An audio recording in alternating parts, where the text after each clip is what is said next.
My wife cheated on me 2 months ago when she went out drinking with her friends, which rarely happens despite my asking her several times to stay home with me that night and spend time with our 2-year-old son. Apparently, at the bar, some guy bought her several drinks and she got drunk, which was extremely atypical of her. Her friends had a bad feeling about this and tried to bring her home, but she insisted she would take a cab and her friends eventually left her alone with the guy. As it turns out, she went home with him. The whole time, I was blowing up her phone with dozens of texts and calls and I kept asking her friends where she was, but I got no answer from them. I had never been so worried in my life. Then she comes back at 3 a.m., reeking of alcohol and covered in tears. She confessed to everything right at the door, every single detail. She didn't even know this guy's name yet liked him enough to go to his house and sleep with him on his bed. She said as soon as her head cleared up, she broke down in tears over what she just did and took a cab home. Now, I was enraged, but I didn't want to say or do anything since I knew I would probably go to jail if I did. I calmly told her to shower and go to sleep, then I took off my wedding ring and got out of the house. I just went around driving for a bit, screaming in the car, etc. Meanwhile, she's blowing up my phone with tons of messages and voicemails apologizing and begging me to come back. I came back a few hours later and she was still awake, sobbing and mumbling. I asked her what we would do now and she swore to do anything and everything to regain my trust. Initially, I was of a mind to divorce immediately, but I loved my wife and connected with her more strongly than with anyone else. I didn't forgive her yet but gave her a chance to try. She was ecstatic but still in tears, saying she doesn't deserve it but will make the most of it. And I guess she's been true to her word. She doesn't go out to bars anymore without me, she gave me complete access to all of her stuff, she only drinks when I'm there, and she has been going above and beyond to please me, cooking all my favorite meals, buying me tons of gifts, continuously apologizing, doing more housework to give me more free time, and even writing poems asking for my forgiveness. She even confessed what she had done to her friends, who have been avoiding her more and more out of disgust for what she did to me. She also told her parents what she did on her own accord and explained that she was raised better than that and is trying to save her marriage. Not once did she try to blame the cheating on me or remove any responsibility from herself. She didn't try to justify or rationalize what she had done because she knew there was nothing bad about our relationship she could go off of. She accepted full blame and owned up to her actions. She said she's willing to do whatever it takes, for as long as it takes, to save our marriage. She still cries from time to time out of remorse, like before bed or during showers. Just while cooking, this sounds like the perfect post-cheating course of action. I know she is doing everything flawlessly, despite this, I just can't get the image out of my head. Every time she tries to be intimate, I think of her and him, clam up, and then push her away. Not violently, since that night, we haven't so much as hugged. She has tried to kiss me before, but like usual, I just distance myself. I've been sleeping in the guest bedroom while she begs me to come to her and then cries herself to sleep every night. I know that she's truly and genuinely sorry, that her remorse is real. These aren't crocodile tears that most cheaters cry when they get caught. She did everything right, she confessed to me immediately, changed her habits, and did everything I asked. She sometimes asks me if I've forgiven her yet, and I always say not yet. I mentioned possibly divorcing her a few weeks ago, and she broke down, saying she will never love another man, will never allow another man to raise our child, that I mean everything to her, and her whole world would just shatter into pieces if she lost me. I think, out of all the people who have ever cheated and want to regain the trust of their partner, my wife has done the best. Despite this, I just can't forget what she did. I wake up in the morning, and the first thing I think of is her in his bed with him. I have trouble sleeping now since the thought of them having sex keeps me up. I feel nauseous and numb all the time. The singular thought, some other guy ducked my wife, is stuck in my mind all day. I don't want this to keep happening, but I can't find any way to strike it from my mind. Every so often, I feel like unleashing all my anger on her, calling her all the names in the book, telling her I hate her. Lately, I find myself on a local pier, just staring out into the ocean for hours at a time. I go there to stop thinking about what she did and escape for a while. Then, when I go home, the misery starts again. I don't know if I love my wife anymore. At times, I feel such a strong hatred for her that I almost vomit, knowing that I married her. Sometimes I see her as she was before the cheating, and in those moments, I can love her again. They don't last longer than a few seconds, though. I feel like I'm the bad guy for wanting a divorce. She has been doing everything correctly since the infidelity, so I should forgive her, right? That's what most people would probably do, I guess. But I can't stop thinking about her and the other guy. I know that as long as I keep thinking about them, this marriage won't last. Our anniversary is in 9 days. This keeps triggering memories of our relationship. The wedding, the birth of our son, trips we took, happy days, etc. Now it just hurts, a really heavy pain in my chest and throat to think of them. We've been together since high school, fully committed and faithful.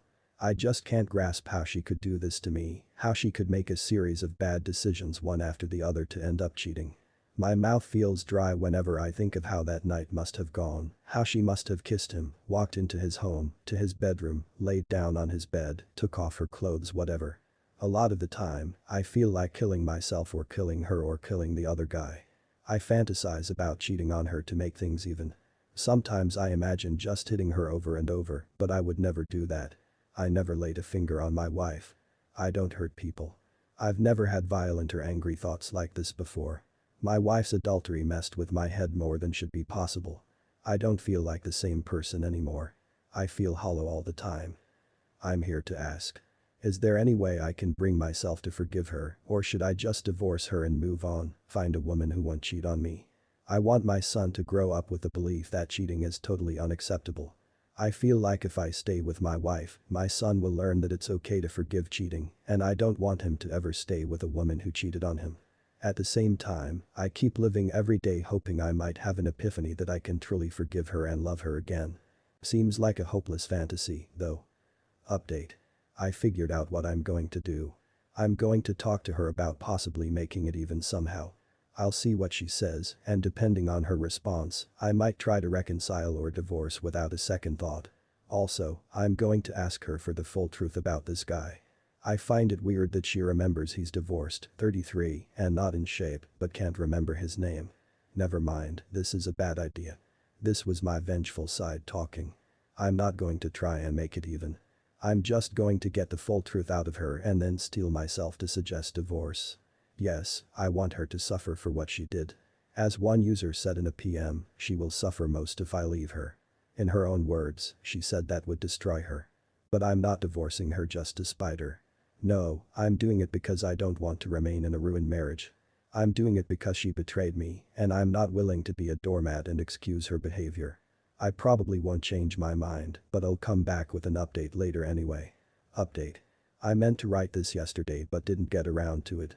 I thought long and hard about what to do after reading all the responses and PMs, one of which said I deserved to be cheated on, and even had a phone conversation with another Redditor who was kind enough to lend me his time. I confronted her for the full truth yesterday. Same old stuff, her crying and apologizing and begging for forgiveness. She didn't remember his name since it didn't come up after their introduction, and she said the reason she kept talking to him was that he was practically drooling over her beauty, and she took pity on him for being recently divorced, losing his house, custody, money, etc. So basically, my wife tried to comfort him and got her ego stroked at the same time, then ducked him. Her phone was on silent the whole time, very unusual for her, but she wanted to hang out with her friends undisturbed. I suppose calls from her husband were considered disruptions that evening. The fact that she gave him what I interpreted as a pity duck made me lose the little respect I had left for her. She swore on her life that she would do whatever it takes for as long as it takes to regain my trust and save our marriage. I asked her what length she was willing to go to, and she said if what it takes is me having sex with another woman right in front of her, then she would go for it. If it took having a half-open relationship on my end, then she would do it. If it took her admitting to our son when he's an adult what she did, she would do it. She said she would do whatever it takes. I'll admit I was surprised and touched by this. In that moment, I understood that my wife was truly remorseful and loved me beyond measure. I saw that her apology, her efforts, everything she had done was genuine. I believed that she would certainly erase her crime if she could. I loved my wife. Then I remembered that many people go through life without ever cheating on their partner, that there are women who would never put themselves in such a situation that could lead to cheating. For the 12 years of our relationship, I have not strayed once, despite having several opportunities to do so, and I know that I deserve a woman who won't betray me. My wife did all she could to try and atone for her infidelity, but once something is broken, you can't restore it to what it once was. I'd rather be unmarried than stay in a once broken repaired marriage. Even if I took her back, the marriage would never be the same again, and I'm not going to torture myself with such a life. I don't want to constantly be in paranoia, wondering if my wife truly is at the grocery store, if she is actually working late, or hurting me again. I told her I wanted a divorce, and she broke. I explained to her why, despite her pleading. She got on her knees and begged at my feet, saying that she would rather die than be without me. I told her that actions have consequences and I will never forgive her for cheating. She kept crying and I told her to move back in with her parents for the time being. I said I would take care of our son, but she's allowed to visit him anytime. She kept crying and begging, but I was firm on this. She's moving out in 2 days. I plan to meet with a divorce lawyer soon and get the ball rolling. I'm not sure if time away from my wife will change my feelings. But I strongly doubted. She made her bed, now she can lie in it. I guess that's it. I'm going to divorce her and hopefully get my life back together. I know it's still too early to think about these things, but I've already decided to remain on civil but minimal terms with my wife when we are divorced. Never will I entertain the idea of reconciling with her, but I will be polite in our future interactions solely for my son's sake. For the next few months that we're apart, I'm going to make the most of it. I will focus first and foremost on my son. I will periodically check in with my wife's family to see how she is doing. I won't go out and mingle with new women until I'm divorced. I will spend more time at the gym to let out my anger. I will focus my free time on my hobbies, playing the piano and painting, also as a way to let out my emotions. I won't update anymore. Thanks to all who gave advice and tried to help me make the right decision. I'm confident in what I'm doing and I pray things work out for me. The next story is titled My Girlfriend of 2 Years Cheated and I didn't find out till she was engaged 3 months later, but I got the last laugh. Hello, first time posting and all. To be honest, I've been a little worried that my ex might find this since she might recognize my username, but it's been 4 years since the split, so duck it and duck her. Also, if this isn't the right subreddit for this story, please let me know, but buckle up, this is going to be a long one. I met my ex when we were both attending college. I was 24 and she was 22. I had never really dated much before her. I had just gotten out of a toxic year-long relationship that didn't work, but we were amicable. The other girl was seriously depressed. I loved her, but she was so overwhelmingly depressed I couldn't do anything. I consider myself an empath and her depression would seep into me, so I broke it off. My ex was the one that sort of approached me as we were both living in the same apartment complex. I had gone out of my way to help her a few times, but she asked for a ride, and that was what sparked the friendship then relationship. I would spend hours with her, whether she was at home or closing at the sandwich store she worked at. She was taking time off from school due to depression and a failed engagement from a year or so ago, though, as far as I know, she never finished school and transferred twice to other universities. We partially bonded over her story about how she had been betrayed and cheated on by her ex, though I now question how much of the story was true. We became inseparable. She introduced me to her parents only after 2 months of FWB. After a few months, I wanted her to become my girlfriend since I simply had no interest in other girls aside from her. She declined, saying she wasn't ready because of her past engagement. This should have been my first red flag, but like the idiot I was, I gave her a pass. We continued dating exclusively. She didn't date anyone else, and neither did I a month later. I brought up our status again because if we were exclusive anyway, why not just admit what we were? She continued to fight it. There were times during our relationship where things seemed perfect. She seemed to like everything I liked, had similar goals, and we just seemed like a perfect match. But sometimes, I would notice backhanded remarks about me. She would sometimes compare me and talk about her different exes. We would sometimes fight over such a small thing, and I would try to de-escalate it, but she wouldn't have it. She would run out of my apartment, and at times, I would chase after her. She would become angry that I did that, saying I should give her space. So the next time she did that, I wouldn't chase after her, and then she would accuse me of not caring about her.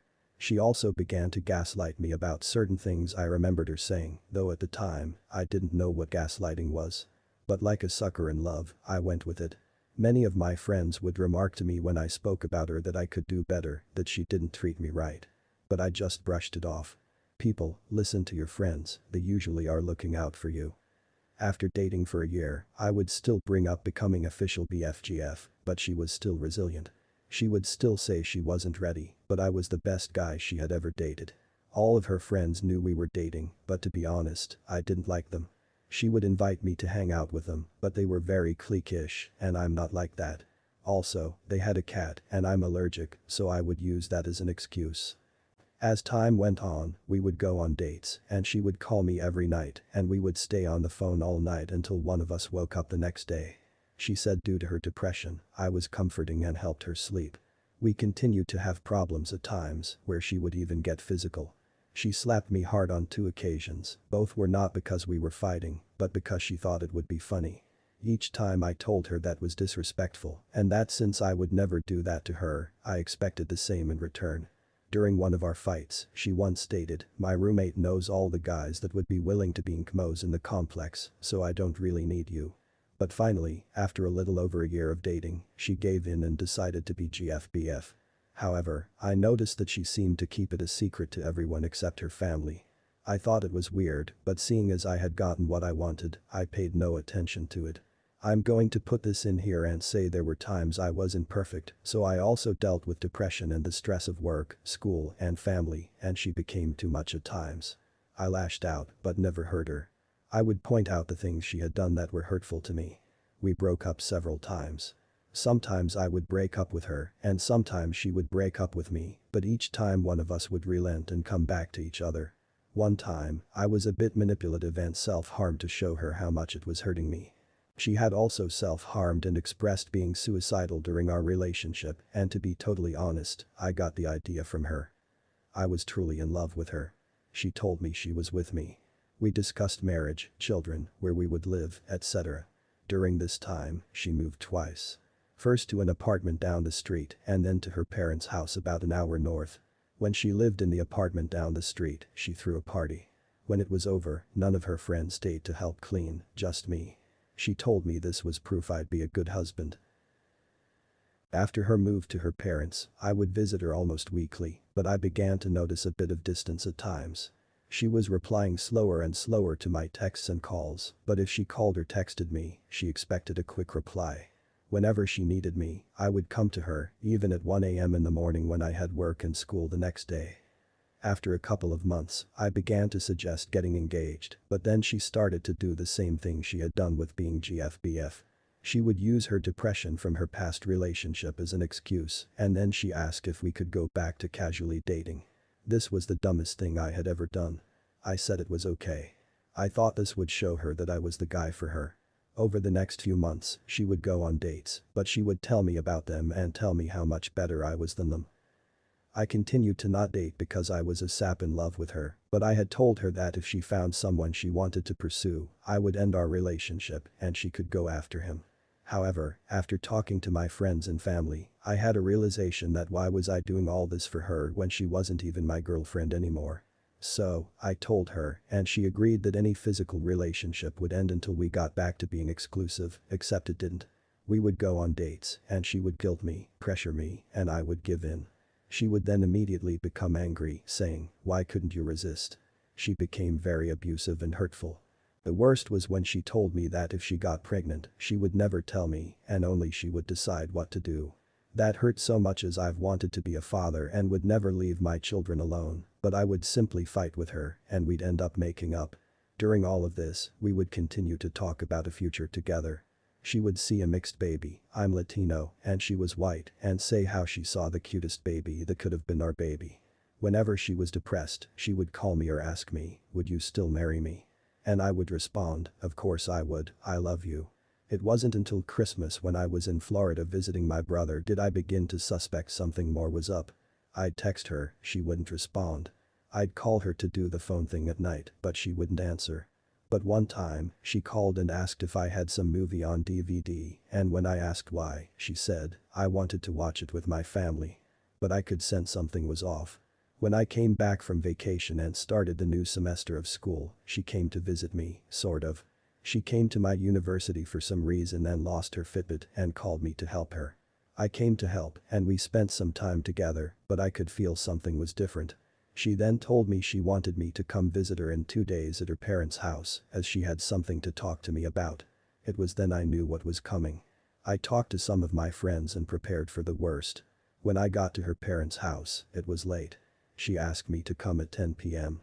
She came into my car and we talked for about 30 minutes to an hour. She told me that she no longer wanted to date me and I agreed. I told her I had felt her becoming distant and I asked her if it was someone else. She denied there was something else. She said she simply no longer felt we were right for each other, but then she said other things. She said that she never considered me husband material, that she never saw us getting married or having kids. She even said another reason she didn't want to be with me was that her kids wouldn't look like her because of her being white and me being Latino. This is especially funny now because she likes to say how progressive and not racist she is. This shocked me. I remembered back to all the plans we made, all the times she had asked if I would marry her, all the times she had talked about our hypothetical children. That hurt the most. I told her I loved her, but that I agreed we were done. We decided on no contact. She decided to block me on Facebook, saying she knew if I blocked her, I wouldn't be able to keep her blocked, so she should be the one to do it. I said fine. We didn't end up blocking each other on our phones due to if there was an emergency. As I drove away, I felt sad but also felt as if a huge burden was lifted from me. For the next month, it was an uphill battle. I would be depressed at night. I realized she had made me codependent on her. I had become accustomed to her nightly phone calls. I felt very alone. There were many nights on the floor of my room in tear-filled agony. But I threw myself into my work, my school, and my friends. But then, about a month later, I got a call from her early in the morning. I answered, thinking it was an emergency. It wasn't. It seemed as if she had butt dialed me, but that didn't make sense. We hadn't spoken in a month. What were the chances of her accidentally calling me? I could hear a conversation, but only bits and pieces. I could hear her voice, but also a voice I didn't recognize. The other voice was definitely a guy. I heard something about snow, and I swear I heard my name mentioned, but then the call ended. I know I shouldn't have, but I reached out to a few friends and heard she had started dating someone. I then reached out to her, I know I shouldn't have, and asked if she was all right. It took a few days for her to respond. She then said she had butt dialed me, but she had wanted to speak to me. She said she really missed my friendship and for a few minutes, we spoke as if nothing had changed.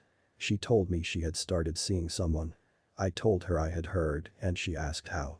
I told her from friends. By then, I had seen a picture of the guy. She began talking about him and his flaws. I just listened, but I began to feel weird about it. She then spoke about his hair being weird, and I responded, yeah, it is a bit, but I guess she had been speaking about his hair years ago. She then began to question how I knew what his hair looked like back then. I responded, sorry, I thought she was talking about now. She then told me that she had recently been getting a lot of random friend requests on Facebook and asked if they were from me. They weren't. We ended the conversation shortly after, and I began to have a weird feeling about it. I was sort of happy for her, but the more I thought about it, the more I realized I didn't want to continue talking to her. I messaged her the next day and told her that while I like talking to her like we used to, I think we should continue to not speak. She agreed, and I then proceeded to block her number. A week later, while on campus, I noticed I had a voicemail, even though my phone hadn't rung. It was from her asking if I was home. She came to drop some things off. I personally felt like there wasn't anything worth her returning, and it pissed me off that she had come and dropped the stuff off at my front door, since no one was home. I became really annoyed. I had told her no contact anymore. I then decided to write her an email. I told her basically that I had loved her with all my heart, but that she had mistreated me in a lot of ways, lied to me, etc. I told her to thank her parents for being kind to me. We had a rather good relationship, and they actively told me how amazing of a boyfriend I was. I then proceeded to tell her I want no contact of any kind and that she was now blocked from my phone. I said, though we live about an hour away now, it would be possible to run into each other due to friends living close to me and such. I told her that the way she treats me is how I will treat her if we see each other. If she treats me like a friend, I will treat her like a friend. If she treats me like an enemy, I will treat her like an enemy. If she treats me like I don't exist, I'll treat her like she doesn't exist. I sent the email and didn't expect to ever hear back from her. Boy, was I wrong.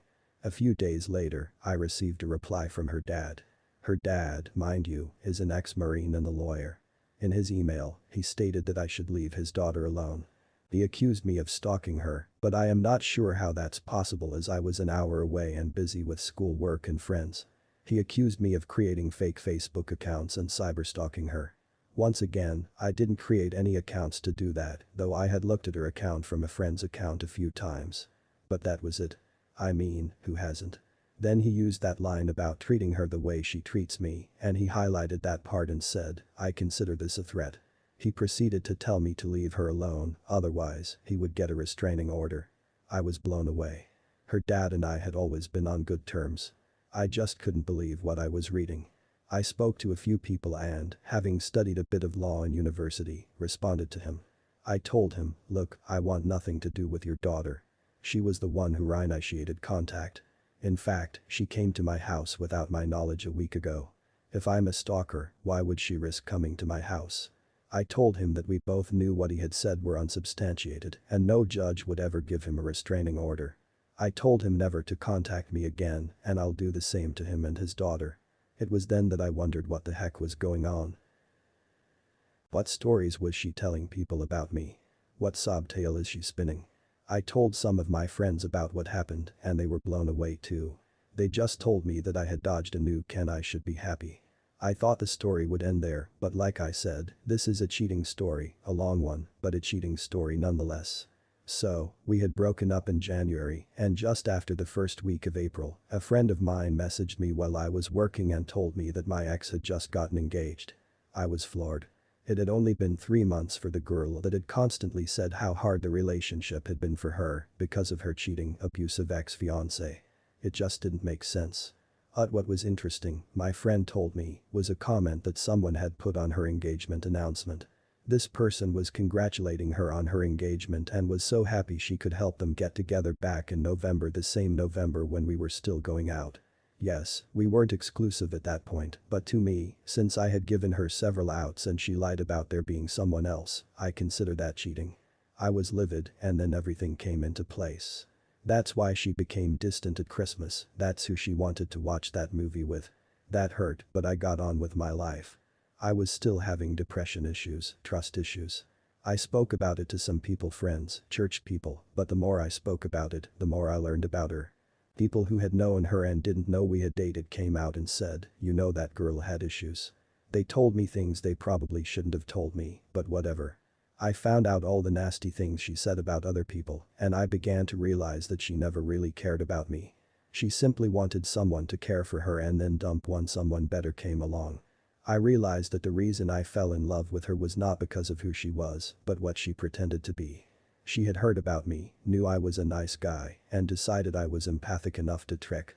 She simply reflected myself back at me, and I thought I was dating someone similar to me, but really I had been dating a narcissist. But this helped me understand a lot about myself, that I care too much, love too deeply, and need to be careful who I give my love to. Lesson learned. So half a year passed. I hadn't run into her, but I had heard she had moved back to my city with her husband. So much for me being a stalker. Some of my friends had a few runs-in with her, and one embarrassed her by making a sexual innuendo about something she had done. Love you, Danny boy, brothers for life. I got invited to a friend's wedding. I couldn't make it to the actual ceremony, but I made it to the reception. I was just finishing up making a small speech, making fun of my friend. The dude had a laugh that was so annoying and loud that you wouldn't believe. I was ending my remarks and about to sit down when a mutual friend walked into the room. Right behind her was my ex and her husband. I saw her and was a bit surprised. Just as she was about to walk into the room, our eyes met, and in that moment, instead of walking in, she pushed her husband back into the hallway out of sight and quickly followed. I was taken aback and stepped out to the other side of the building to collect my thoughts and feelings. I was fine overall, but the shock of seeing her was interesting. After a few minutes, I came back into the room and noticed that my ex and her husband had never entered the room. I then asked my friend if he had invited her, and he said yes. I told him a heads up would have been nice, but he said that he didn't even think about it. He wasn't that close of a friend, more of a mutual friend of one of my best friends. Minutes passed, and the new couple was about to have their first dance. So we all moved some chairs out of the way. I happened to be on the side of a door putting chairs away when my ex came through that exact door. I sighed, ran to the other side of the room, and her husband followed. We avoided each other the rest of the reception, except for a couple of glances. But in that moment, I felt whole again.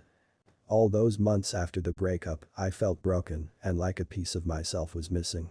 But in this moment, seeing how she reacted, how ashamed she seemed to be, I felt my power coming back. I felt truly happy for the first time, even though she was married and I was not. I had won the breakup. She was ashamed to even look at me, but I had no such problems. I had an overall clear conscience. And now, here I am, over 4 years after the breakup, writing this. I'm still single, but overall, I'm happy. And Maddie, if you end up reading this, duck you. I'm the one who ended up finishing university, and you're just a housewife. After all that talk about changing the world and crap, all you're ever going to change are dirty diapers. You're a ducking liar and a cheat. You stayed till the end, which means you're the one I make these episodes for. Thank you for your support. I really appreciate you. Drop a like and subscribe to support my channel.